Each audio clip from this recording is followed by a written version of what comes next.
Welcome back to the Fuel Your Legacy podcast. Each week, we expose the faulty foundational mindsets of the past and rebuild a newer, stronger foundation essential in creating your meaningful legacy. We've got a lot of work to do, so let's get started. As much as you like this podcast, I'm certain that you're going to love the book that I just released on Amazon, Fuel Your Legacy, The 9 Pillars to Build a Meaningful Legacy. I wrote this to share with you the experiences that I had while I was identifying my identity, how I began to create my meaningful legacy, and how you can create yours. You're going to find this book on Kindle, Amazon, and as always on my website, samknickerbocker.com. Welcome back to a cool Fuel Your Legacy episode. This is where we're talking to entrepreneurs about what they learned in 2023 and what they're changing for 2024. We're listening to Marshall Lowy right now, who owns Certain Pay, or a Certain Pay company. He's talking about what he learned. Take it away. Sorry about that. Yeah, we're a credit card processing company that does credit cards worldwide. So we do standalone terminals. We do online transactions, and then integrating with a lot of software. So. But what I was saying is, like, what I mainly learned in 2023 is to niche it down and really figure out who I want to talk to, and then make that familiar with everybody I talk to. So I'm not like, hey, I do credit card processing. I can do pretty much anybody. If you're with Stripe, you come with me. I'll take any high risk here and there. So I was doing that throughout the years, and then I got a really good software specifically for meat markets, specifically for RV parks. And so that's kind of turned into a whole lot of things. So I'm actually looking into buying an RV park myself and maybe be the go-to guy there. So RV parks and meat markets are where it's at for me. So niche it down. And that's the big lesson from 2023. I don't want to be doing everything. I can do it, and I will. I won't say no. Usually, I do have the capacity to do things, but my main focus. I think that's something to learn from you guys, or like that you guys can learn from this, is just have that one main focus and really just continue to niche it down and chisel away at it further and further, and then the opportunities will start showing up, which they have. So how did you identify that these are such random things? I'm sure you feel the same way, but how did you identify meat markets and RV parks as like, actually, this is who I'm going to be the best suited for? Not that your service is the best suited, but Marshall and his company is the best suited for. Quick question. Yeah. So it was all mainly about the technology for one part. So the meat market, we have a point of sale system that is just blows all the other point of sale systems out of the water. And so I just am getting on these demos with people, and they're just so impressed. And they're like, I have to have this software. And so I'm like, this kind of sells itself. And so I need to just have this here. But then also the RV park was just kind of like, I want to buy one. So I want to learn everything about RV parks and how to do it, and the software and everything that goes into it.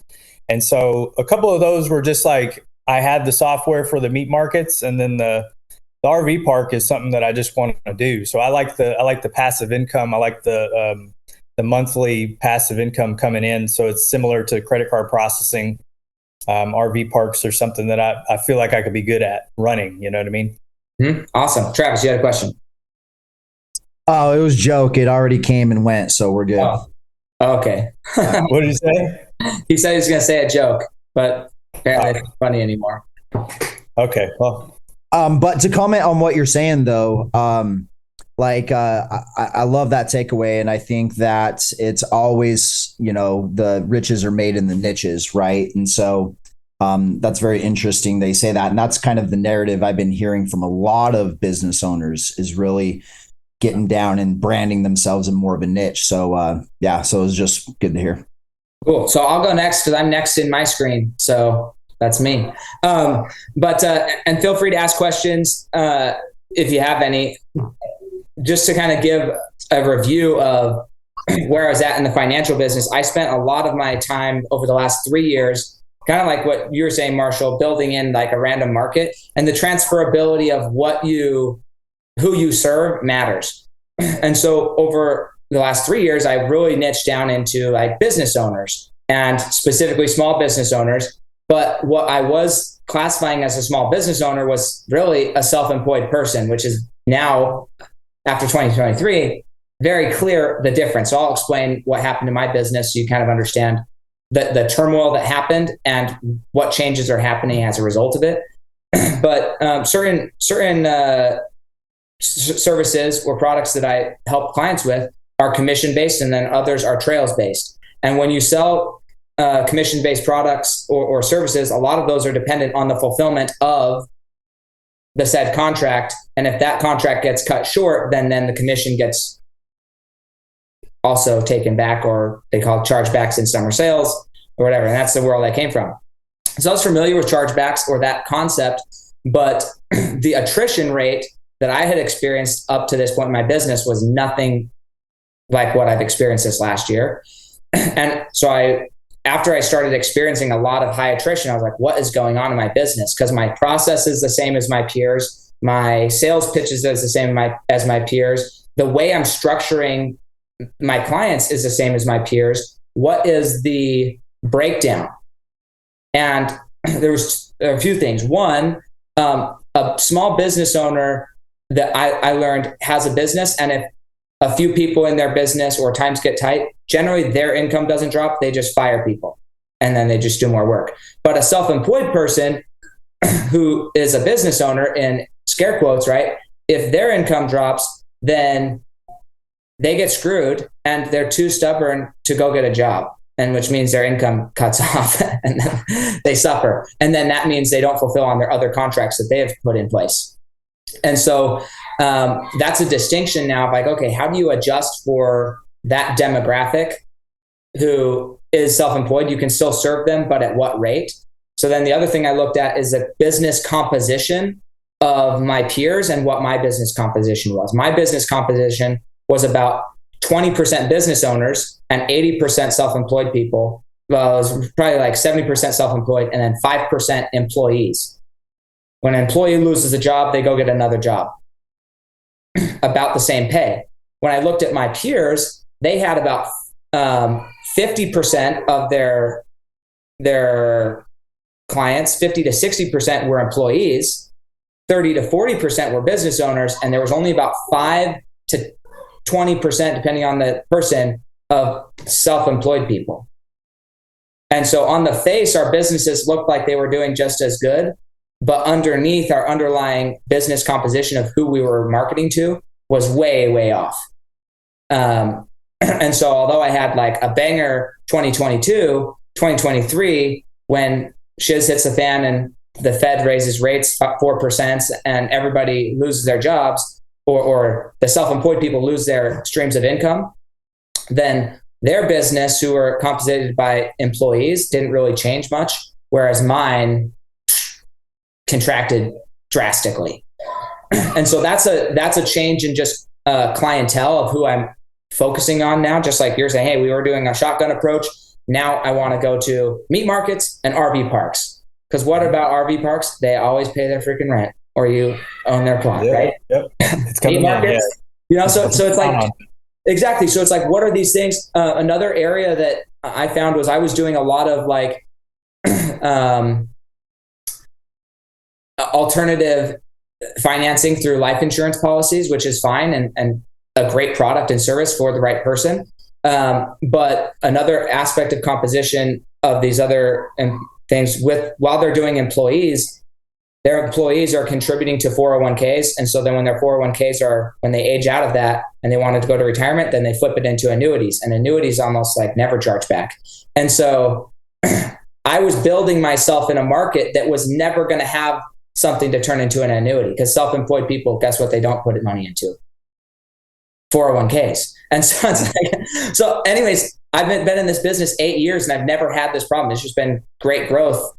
And then 1 year, I found out that my previous specialization over the last 3 years was maybe not the right specialization, which is, it was good to learn for me. I really am grateful that I learned that now.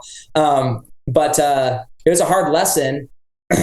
And so that for me, I would just encourage everybody looking at your business composition according to your peers and saying, hey, am I building what's going to be long-term sustainable from a composition perspective? Or am I building something that is short-term cash, but not going to be long-term? This happened to another one of my clients in the loan officer. He, during the last few years, he built all of his business rather than going after the refinances. He built it all in new builds or in people moving in and out, and built those relationships. So when the market drops, yes, he's not doing 20 loans a month. Now he's dropped down to 7 or 10 loans a month. But most loan officers are lucky to get one every other month because they got in because of the quick refinances over the rate drops, and they didn't build properly. And so it's that same type of thing. Where is your business composition, and are you building to the right thing? So that's the biggest thing that I learned in 2023 that I'm not going to repeat in 2024, and that I'm putting in very intentional effort to either work with qualified business owners, which is fine if you're a small business owner, or building in a composition of employees into my portfolio to offset more market risk. So anyways, if you have other questions or things that come to mind as I was saying all that, love to hear your insight, because those are things that I learned this year. Do you build up a lot of like referral partners in different industries? Is that part of your focus, or are you just purely marketing? No, I pretty much all off referrals. Like I get all my business word of mouth. So like I still get a lot of business, but it's just if the business is not as, anyways, there's things to learn there. But yeah, all of it's referral partners. Due to licensing issues, then there's limits to compensation of referral partners. So it really has to just be like tit for tat. Like I direct people your way, they direct people my way. I'm in health and life, so I totally understand. It's just an interesting game, and there's no like. Anyways, it's good. It's still good. Like the reality is, and I don't mind sharing some things publicly, but I still made over $150,000. We'll just say that. I don't have to say how far over, but I still made way more than I would make if I went and got a job for working for somebody else. I still did way better than 90% of America. And it was way under what my goal was of doubling my company again and hitting over 500,000. Like that was just didn't happen the right way. Even though if you look at what my new business that went in was, like my new acquired clients that were acquired properly this year after I learned my lesson, I still submitted just as much or more business this year than I did last year. So it wasn't a lack of clients. It was just the previous year's clients were not as qualified as I thought they were. So it's not like my business really shrunk, other than it felt like the income shrunk because I was paying off chargebacks. I think coming into 2023, I think people got away with a lot of really bad habits in their business. I think it's catching up to people, and you can tell the people who's done the work, and then you can tell the people that haven't done the work. And it's going to continue to be a similar story in 2024. And Tony Robbins said this, so many people said this, and I totally believed it. Who comes out on 2025 that stayed through 23 and 24, plateauing or even growing slightly, is going to see their business just explode. Like people are going to respect those people who are able to stay in business so much more. I mean, you see people selling something new every single week, every single month. At what point in time are you just going to look at the person and be like, dude, you're just trying to make money at this point in time? It's about seeing showing people you have a vision greater than just the money. Right. And it shows through your sales process, through your branding. And so going back to Sam, and Sam, you're so critical and you analyze everything. And I love it. And I learned so much from you in this. And I love that you're recording this conversation as well. And so, it was interesting perspective, everything. But that's really what came to my mind when you started talking. Awesome. Cool. Well, Jeff, you're up. Like, really? I get a share? Yes. Sorry about that. A share. You're good. Got my 6-year-old in the background yelling at me. Okay, so yeah, I learned quite a bit in 2023. It's been kind of a big year for me. I transitioned from corporate America into starting my own thing. I was a headhunter, benefits administrator for pretty big companies in Utah. And I got laid off like twice in a row, back to back in 1 year. And that kind of that kind of just sparked it in me. It's been a long time coming, I think, get this journey started, but that's really what kicked me in the butt to get me off the ground and off the sidelines and really dive in.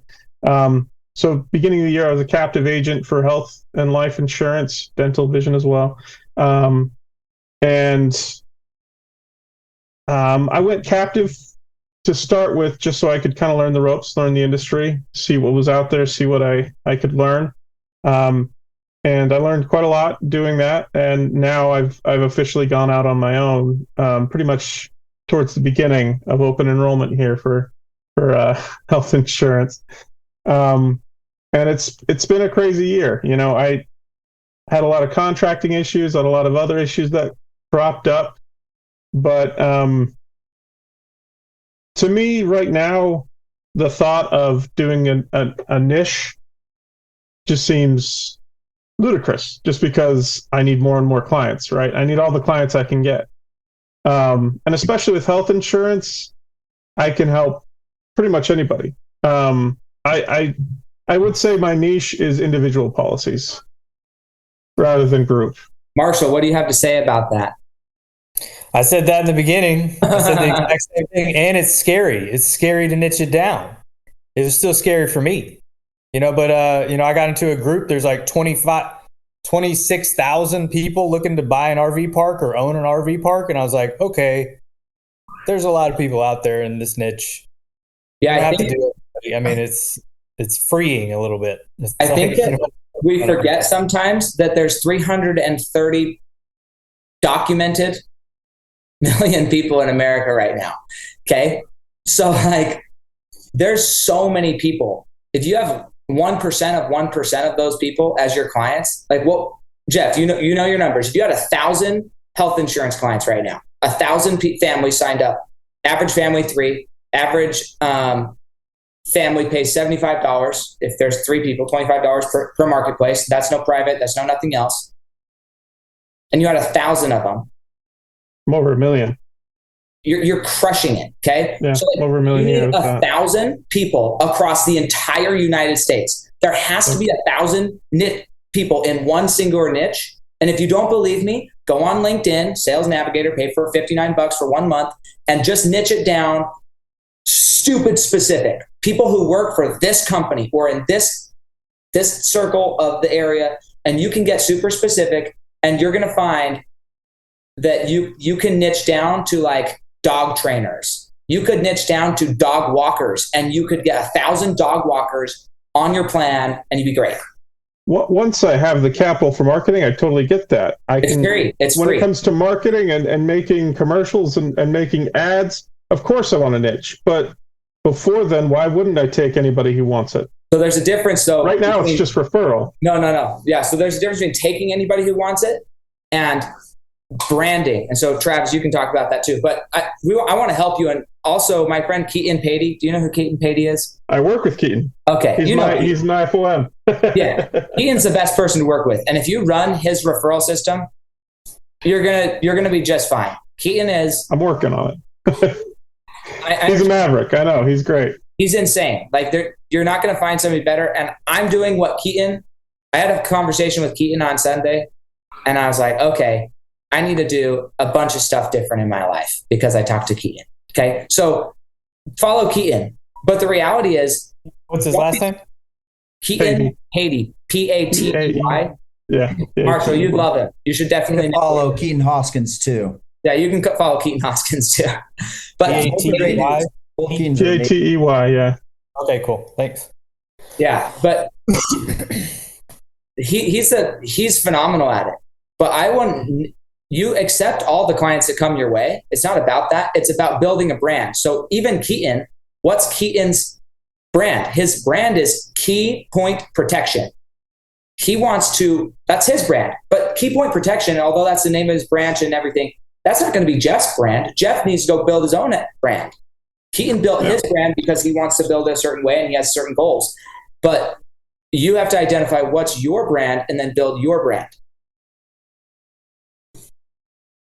Anyway, that's my insight. Travis is next on the wheel, so he can actually talk about that. That's what he does for work.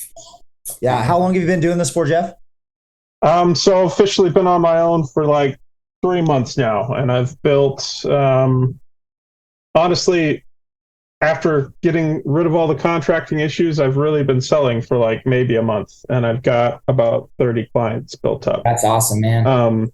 Cool. If I can keep that momentum, great. We'll see after open enrollment, right? I mean, open enrollment's the show, so. Yeah, that's a good. But still, guys, that's $2,200 residual every month, whether you freaking wake up or not. That's freaking at 30 clients. That's beautiful. Don't have to do Uber anymore. I was doing it every night. That's so cool. Like, I was working 16-hour days. I did that myself when we first started. Yeah. So cool. Anyways, Travis, sorry. Go ahead, Travis. Oh, you're good.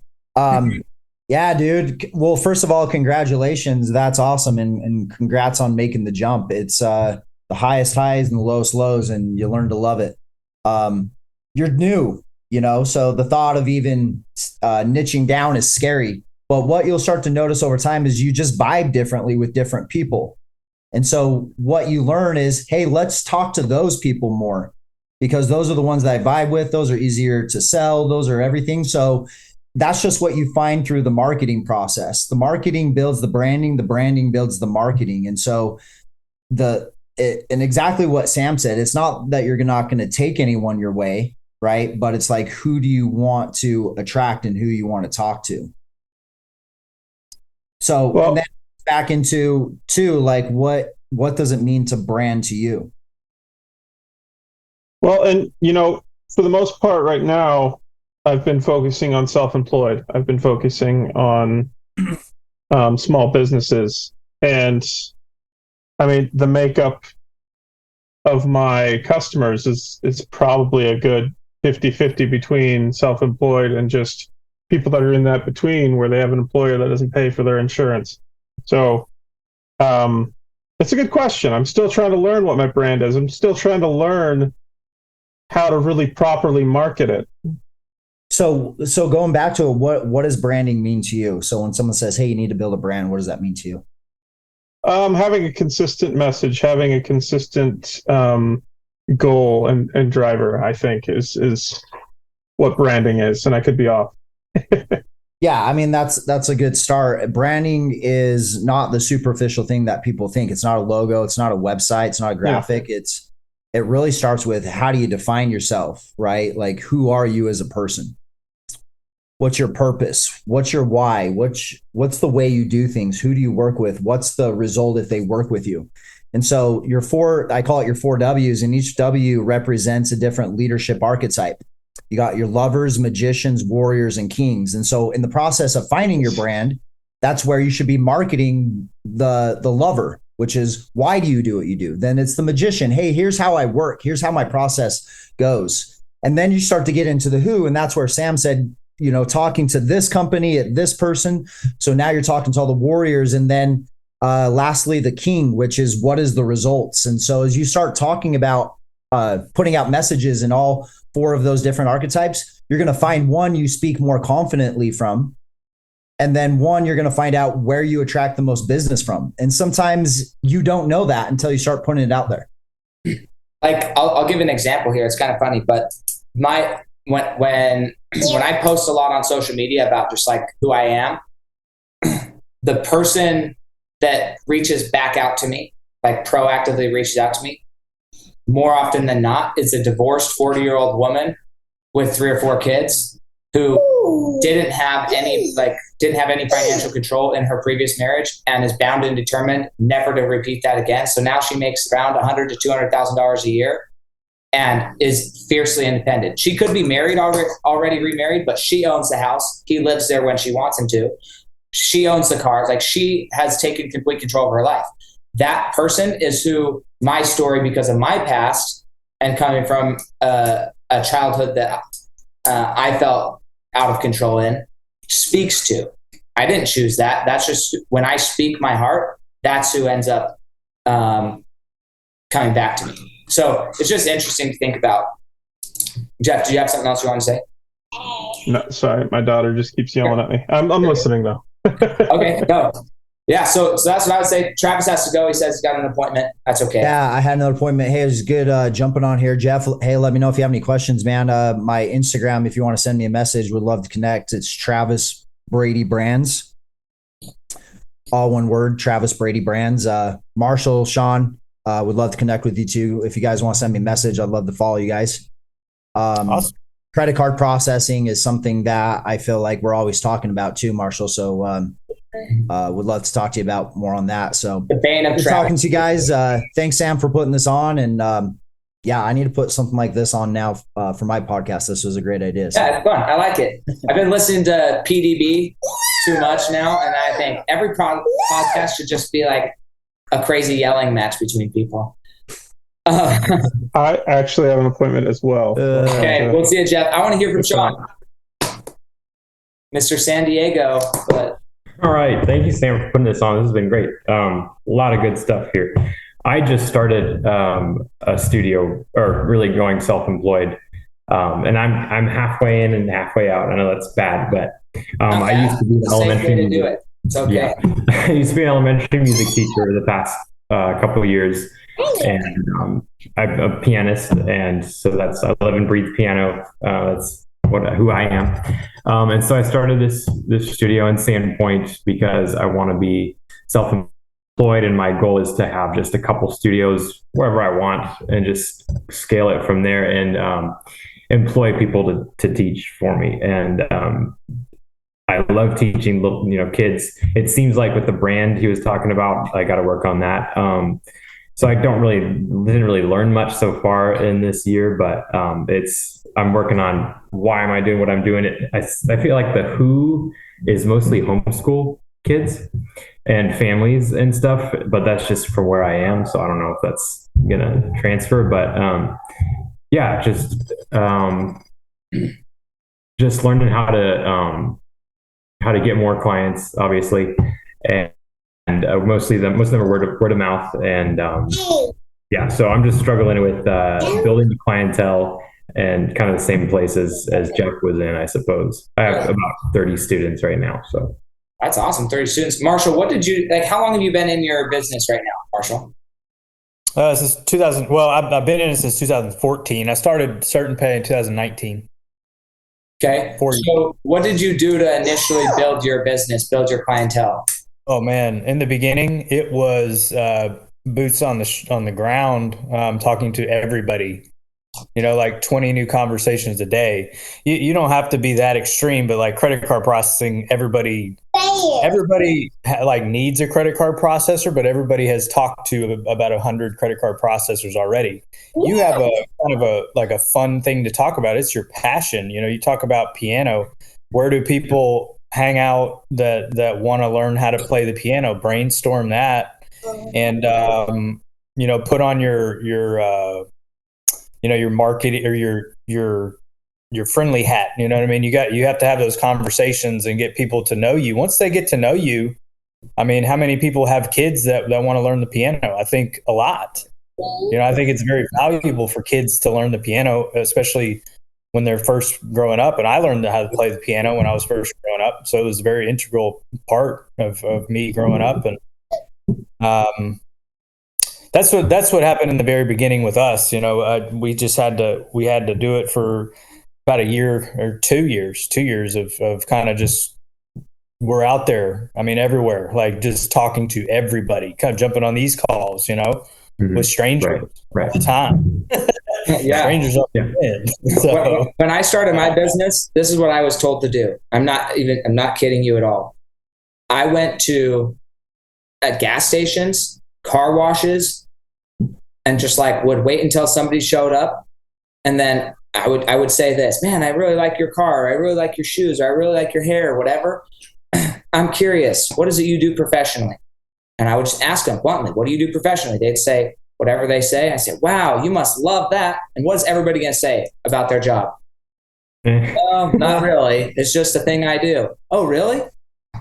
Well, what would you do if you could do anything in the world? What would you do? And then they'd tell me their dream. I'd say, well, what's stopping you, man? And then they'd say, well, I don't have the time, or I don't have the money. And then I'd say, I used to think the same thing. I'm curious, have you ever met with somebody and learned how money actually works? It's a lot easier than you think. No, I've never met with anybody. Well, would you be open to meeting with somebody? Because we do free complimentary sit downs of financial education with people. Let me grab your name and number, and I'll reach out to you in the next 24 to 48 hours if I get a chance. I have over 2,000 contacts in my phone specifically from that. Wow. Okay. And I would target people with nice cars, people who had, maybe they didn't have nice cars, but they had work boots on. Like you could tell they worked their ass off. They were hardworking. They were going to do it. And I would freaking pound. And it was 5 names a day. I had to get 5 names a day minimum doing that strategy.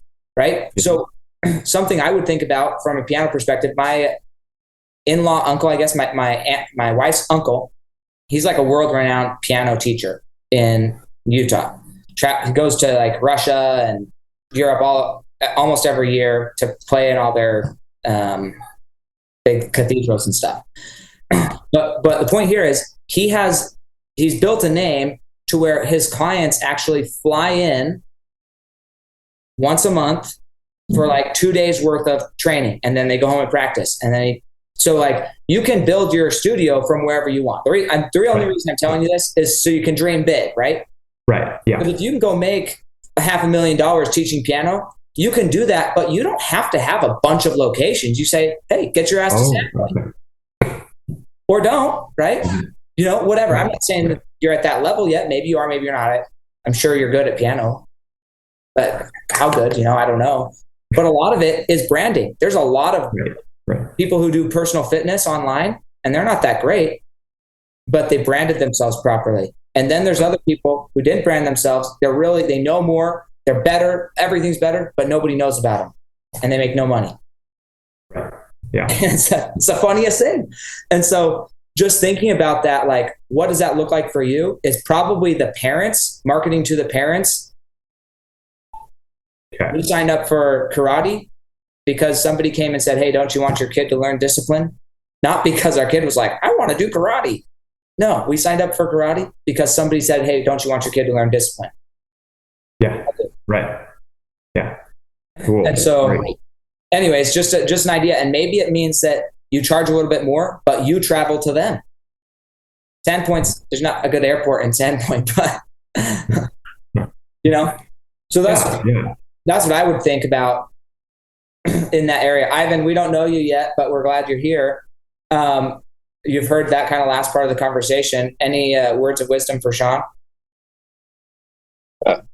It is just about getting out there. Grant Cardone was somebody that I started listening to right around year 2 or 3 in my entrepreneurial journey. And he said something that always stuck with me, and it goes along the lines, kind of what you were saying, is that the small business owners or entrepreneurs' biggest problem isn't their product or their service. You can have the greatest product or service in the world, but your biggest problem is obscurity. Nobody are, it doesn't matter, and you won't be able to serve them. So his whole process and step process was, first you got to get attention. And one of the things that he did, right, because he used to be known as the car sales guy. Now he's known as the real estate mogul. And how did he change that whole thing is because he used to go and be obscene, and he posts like 10 times a day on social media. And he'd blast out emails every single day. He'd do all these different things. And so first is attention. And from attention, you're going to get criticism, right? People are going to see you and they're going to be like, oh, why are you doing it that way? What are you doing? But if you can kind of develop a thick skin and keep going forward, the next thing from attention and criticism is you develop haters. Right now, you got people out there that are seeing you start making progress. You're getting seen. People are starting to see you do something, and the haters come out because they're lazy and they always need an excuse. And so when you get the haters, it kind of sucks because all it takes is one person saying something negative to you, and all of a sudden you forget all the progress that you made and all the positive things people said to you, and it hurts your ego a little bit when you're starting out. But if you can persevere and press through that, then that's when you reach the stage of admiration, to where even the haters are kind of like, okay, you got this level of respect, and then you have a decent client base now. You have referrals coming in. You have people that actually know and like you and trust you now, right? So that's kind of like the whole step, and what I would add. And every industry is a little bit different, right? What Sam said, I mean, that's legit marketing right there. And right.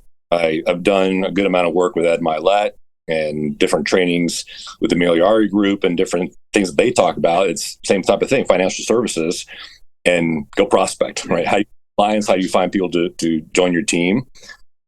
I'm sure Sam does very well because he was willing to do those very difficult things early on. So for you, just if you're still starting out, just focus on coming out from obscurity and then hone your skill as you go. Sweet. Right. Thank you. Yeah. Another thing that just something I changed this year that I got lazy in the point that I was like, I got okay with coasting. And like I already told you, my numbers are basically the same as they were last year as far as new business. And that's like kind of sucky because I just kind of coasted. But after talking to Keaton, I was like, you know what? I'm going to do I'm going to do a few things differently. But one of the things was I'm jumping in my freezing cold swimming pool every morning, doing these cold plunges. I hate it, every minute of it. But I'll explain why that matters. But in doing that, another commitment that I made is I'm calling 30 people every day. And if you guys know who Sam Taggart is, I don't know if you guys do, but if you don't, I'd look him up as well. He created Door to Door Con. He's the best door-to-door person out there. Okay. I went golfing with him probably 3 years ago. And I was asking him, like, how are you duplicating yourself? How are you growing your team? And he said, you have to be willing to show your team. You can't just get to the point where you're there and then be there. You have to be willing to do the dirty with your team and keep doing the dirty with your team. And that is super uncomfortable. And I was like, I don't want to accept that truth, because I'm okay where I'm at. I'm okay. And being okay is dangerous. It's horrible. And so what jumping in the swimming pool is teaching me is the first 45 seconds of getting in ice cold water is like, I'm just trying to breathe. Like I'm just trying to recover my breath. That's it. And then the next 40 seconds, I'm still like breathing, but not great. But after about a minute and a half, I'm mostly numb and I can stand there for 3 minutes, 4 minutes, 5 minutes, 10 minutes. It's all the same at that point. And so in my mind, there's a minimum amount of inertia that has to happen for you to be in a growth position. If all you do is get in for 35 seconds, 45 seconds, a minute, and it still is uncomfortable, and then you get back out, that's just flatlining, and your life is just flatlining at an uncomfortable level. You have to have a minimum amount of inertia or time involved in something to get past that to stay into growth mode. And so 30 calls a day, that's a minimum standard. And I set my minimum standard as far as appointments set at 2 new appointments every day. The reality is I've been doing it a week, so I'm not haven't done it forever yet, but my average appointment set is 6 appointments a day. Nice. Because my skill set is good enough that when I was doing just 10 calls a day, I was setting 2 appointments a day. And that's flatlining. But if I want to launch, I need to be setting more appointments than I can do. And then scheduling out 2 and 3 weeks, because this is another habit that I recognize happens, is I can work really hard, set a bunch of appointments. And you got to be careful about this in your especially as you're building like a clientele for business. If you build up a clientele to where like you're slammed, what's the average length that somebody stays on piano lessons with you? If you don't know your LTV, like your lifetime value of your client, then that hurts you. Because if your lifetime value is 6 months, and so you fill it up for 6 months, but then you don't have a waiting list to come right in after that, then every 6 months you're hitting the oh crap button. What am I going to do? And this was happening to me every month. I would make a ton of calls. I'd set 40, 50 appointments and then filter them through. But by the end of the month, I had serviced everybody. Some had fallen out and then I didn't have any clients left. And so then what do I have to do? Oh crap, make a bunch of phone calls. And all my mentors, this is a thing. Sometimes you just don't learn it until you freaking go through it, even though your mentors tell you what to expect. And so you may just take this as a grain of salt and not listen, or you may be like, yeah, let's do it. But like, you've got to protect your prospecting time, protect your new business time. Like that's more valuable than the appointments on your calendar. Mm-hmm. Okay. And that's something that it's taken me a long time to feel it in my bones, to the point where it's like, I don't care. I'm not missing my 30 calls. I'm either staying up late, I'm calling people in freaking Hawaii because it's 4 hours behind and I can call people in Hawaii. I'm licensed there. I'm calling people. I'm getting my dials in because it's happening. I'm not going to give up just because of time, But the other reality is this 30 calls sounds ominous and a bunch. It takes me about an hour and a half. If I do it first thing in the morning, by 4 o'clock in the afternoon, I've done 4 or 5 appointments. I've made all my commitments and I can, with a clean conscience, enjoy my family. Whereas if I procrastinate, then it's 7 o'clock at night and I'm like, oh man, I didn't get my things done. Mm-hmm. Right. So anyways, there's a lot of lessons that I learned that I'm changing going into 2024. But here's the other thing. I'm not waiting till 2024 to make the changes. I had a call on Sunday, and even though I didn't want to, I said, look, I'm jumping in the swimming pool right now. Right after I got off the phone, I stripped naked and I jumped in the swimming pool. Why? Because I knew I would hate it. And I knew if I waited even 5 hours to do it, I wouldn't do it because I wouldn't be committed. And so I did it. The thing I hated the most, I did it immediately. Anyways. Ivan, what is it? What did you learn in 2023 and what are you changing in 2024? Well, Brian Tracy calls that eat the frog. Right? That's you a great book too. Do the hard thing first. So the question was, what did I do in 23 and what am I going to do? What did you learn in 2023 from 2023? What did you learn that you're either going to discontinue or you're going to keep doing? And what changes are you going to make in 2024? Well, I learned, I guess one of the lessons I continue to learn is that the market always changes and you got to learn to pivot along the way and not get too bogged down in the minutia of things and the activities, trying to be busy versus act like productive, don't confuse activity with productivity.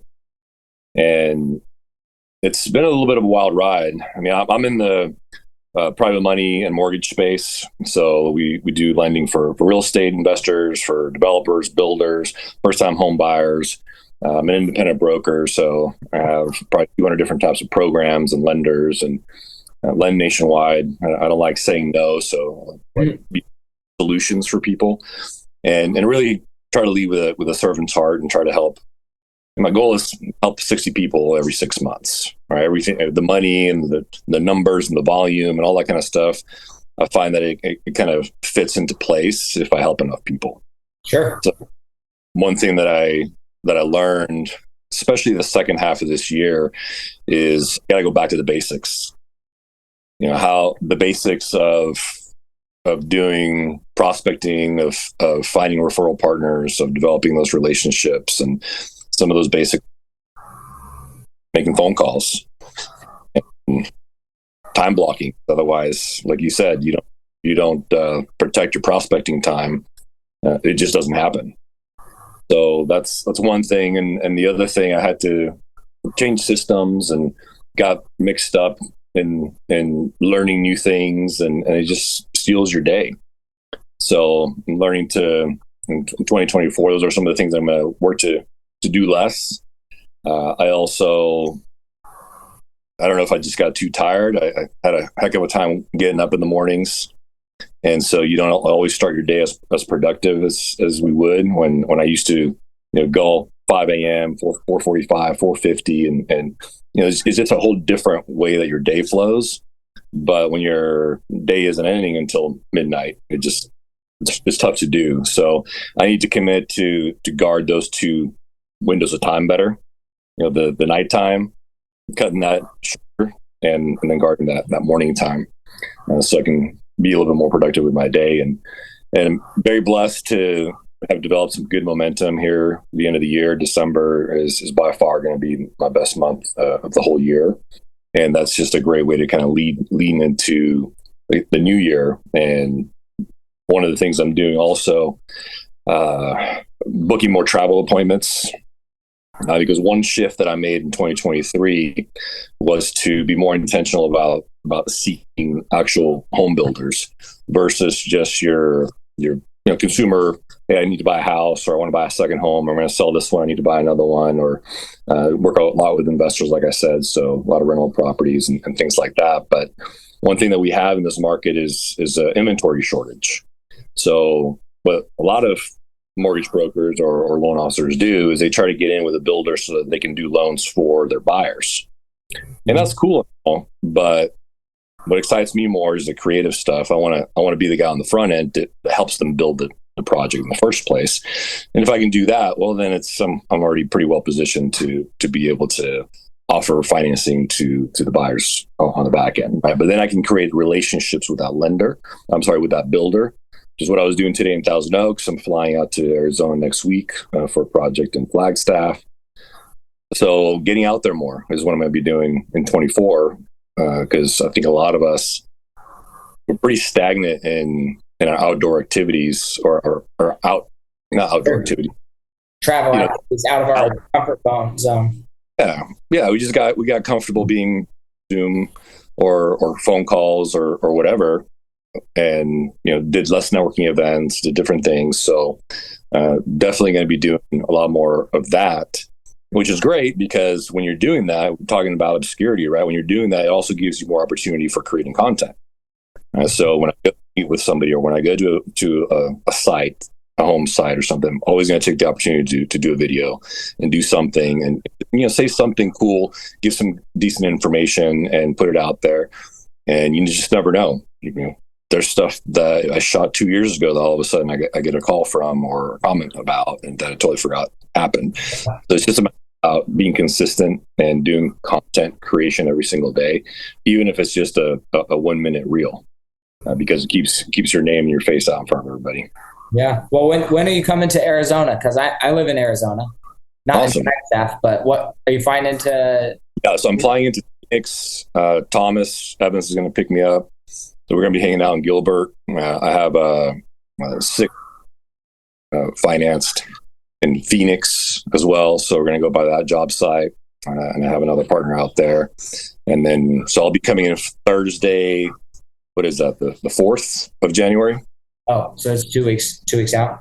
Yeah, 2 weeks out, and then probably stay through the weekend. We're going to Flagstaff on Friday, but then we'll be back. So we'll be in the general Gilbert area. Cool. Yeah, well, reach out to me on Facebook. We'll see if we can mix it, create something. That's another thing that I changed from my conversation was I committed to doing 2 networking, like in-person networking things a week. It's a lot, and it's hard to find them, honestly, unless you just go to BNI or something. But I don't care. If that's like my fallback is BNI and Toastmasters, then that's where I'm going. I don't freaking care. Well, or one thing you'll have to do is create your own. Yeah, well, that's kind of what this is, although it's not in person, so it doesn't count for me. But I just want to meet more people. The more hands you shake, the more people, the more money you make, or whatever they say that is. I don't know. I just want to meet more. You know Thomas, don't you? Yeah. Yeah, so he's right there in Arizona. I mean, he created he created the largest networking group within like 3 months or something. There was like 12,000 people, and all of them were like pretty close by. So yeah, you want to more events and stuff, more people, more networking, more face to faces. Connect with him, man. We're in the same group together, so he'll definitely. Yeah, no, it's been good. Well, that I've got to go. Any final things anybody wants to say? Yeah, I just one question. Sorry. Okay, we'll go Ivan, then Sean, then Marshall. I got that Sean does music lessons. I got that you are in the financial services industry. I imagine maybe you're part of a network marketing company. I actually work with Ed Milet, like in the same company. Okay. Yeah. WFG and maybe the Mail Yard Group. I was with Team Max Out, Mail Yard Group with Nate and Bethany Smith. Cool. It's like license, but it's more of a referral thing. That's fine. You got your gig. Referrals are great. But I never found out, haven't heard what Marshall does. I own a credit card processing company called Certain Pay. Okay, gotcha. Cool. And it's interesting what you were saying. We were talking about that earlier. I was talking about niching down and getting out there again, and similar to Sam, is like getting with groups like this, more groups like this. This is what I need to do. So, I got a lot of good things. I'm going to connect with all of you guys on Facebook, and I got some good notes. So I appreciate this. It was late on a Friday. Kind of didn't want to do it, but I'm glad I did. Hey, well, I'm glad you're here, Marshall. I think one thing we commit to, I know you got to take off, Sam, but I started a marketplace ministry at my church, and this is something that was on my heart for a long time.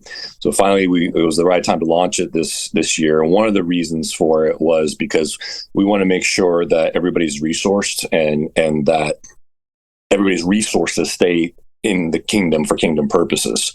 So meaning if there's somebody that does something, let's go to the church first. So I would like to make a commitment here within our group to do the same thing. As we get to know each other and we're part of the group, there's going to be all kinds of different things represented. Like, let's go to the group first and say, hey, my friend needs this, or I need this, or whatever it is. Is there anybody here that offers it before we go outside? Because a lot of us can actually perform our services or provide our services from anywhere in the country, right? It doesn't have to be somebody that's local, but at least we're local. Yep, exactly. My quick question was, what do you guys use to do bookings or to generate bookings? Because I've looked at a lot of places and they're all like pretty expensive for Calendly. Calendly is the cheapest and by far I don't know of a better one out there. I've looked. Calendly, you pay $12 a month or $144 a year. And for me, I don't like being stood up. Maybe other people don't mind it, but for me, like, I do get some of my clients, they complain that they got too many text messages, and I say, well, don't freaking miss your appointment. If you got too many and you still miss, then I'm not calling you back. What? I'm not kidding.